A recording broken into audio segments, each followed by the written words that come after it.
7வது ஊதிய குழுவின் பரிந்துரையின்படி அரசு ஊழியர்களுக்கான அடிப்படை ஊதியமானது 3 காரணிகளை கொண்டது. ஒன்று பழைய அடிப்படை ஊதியம், இரண்டாவது 6வது ஊதிய குழுவின் இறுதியில் கணக்கிடப்பட்ட 125% அகவிலைப்படி மற்றும் மூன்றாவது 7வது ஊதிய குழுவால் உயர்த்தப்பட்ட 32% அகவிலைப்படிக்கு இணையான மதிப்பு. இந்த 3 காரணிகளையும் சேர்த்து ஃபிட்மென்ட் ஃபேக்டர் எனப்படும் பெருக்கல் காரணி, அதாவது 1 கூட்டல் 1.25 கூட்டல் 0.32 2.57 ஆக நிர்ணயிக்கப்பட்டது. அதாவது அடிப்படை ஊதியம் 1, அகவிலைப்படி 1.25 மற்றும் பே கமிஷனால் உயர்த்தப்பட்ட மதிப்பு 0.32.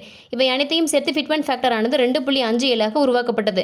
அதே சமயம் மொத்த சம்பள உயர்வு விகிதம் 14.29 கிடைத்தது. 8வது ஊதிய குழுவிலும் அதே சம்பள உயர்வுக்கான காரணி 0.32 சேர்த்துக் கொள்ளப்படும் பட்சத்தில் ஃபிட்மென்ட் ஃபேக்டர் ஆனது அடிப்படை ஊதியம் 1, தற்பொழுது உள்ள அகவிலைப்படி 60%ற்கான காரணி 0.6 மற்றும் பழைய பே கமிஷன் சம்பள உயர்வுக்கான காரணி 0.32 சேர்க்கப்பட்டு குறைந்தபட்சம் ஃபிட்மென்ட் ஃபேக்டர் எனப்படும் பெருக்கல் காரணி 1.92 நிர்ணயிக்கப்பட வாய்ப்பு உள்ளது. உங்களது தற்போது உள்ள அடிப்படை ஊதியத்தை 1.92 பெருக்கப்படும் பொழுது உங்களுடைய 8வது ஊதிய குழுவின் புதிய அடிப்படை ஊதியம் கிடைக்கும் என எதிர்பார்க்கலாம். கடந்த 10 ஆண்டுகளில் இந்தியாவின் பொருளாதார வளர்ச்சி அதிகரிப்பாலும் திறமையான இளைஞர்கள் மற்றும் பெண்களை அரசு வேலைக்கு ஈர்க்கும் நோக்கத்திலும் சிறந்த அதிகாரிகளை இந்திய ராணுவத்தில் பணியமர்த்தவும் பன்னாட்டு பெருநிறுவனங்களுக்கு இணையான ஊதியத்தை இந்திய அரசு அதிகாரிகளுக்கு வழங்கவும் மற்றும் மேலும் உள்நாட்டுக்குள் பண சுழற்சியை அதிகரிக்கவும் ஃபிட்மென்ட் ஃபேக்டர் ஆனது 1.92 விட மேலும் அதிகரிக்கப்படலாம் என எதிர்பார்க்கப்படுகிறது. ஃபிட்மென்ட் ஃபேக்டர் ஆனது 2.2 வரை கிடைக்கலாம் என எதிர்பார்க்கப்படுகிறது.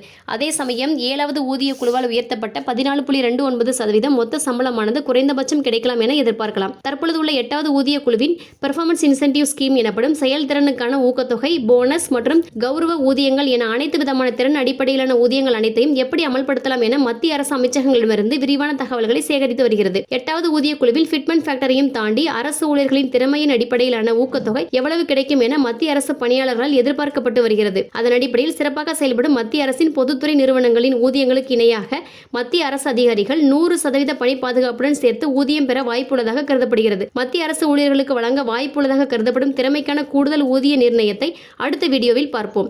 மத்திய அரசால் 8வது ஊதிய குழுவில் அமல்படுத்தப்படும் பெரும்பாலான அனைத்து பணபலன்களை மத்திய அரசால் தமிழகத்தில் அமல்படுத்தப்படும் என்பது குறிப்பிடத்தக்கது.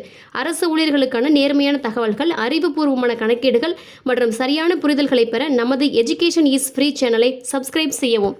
நன்றி, வணக்கம்.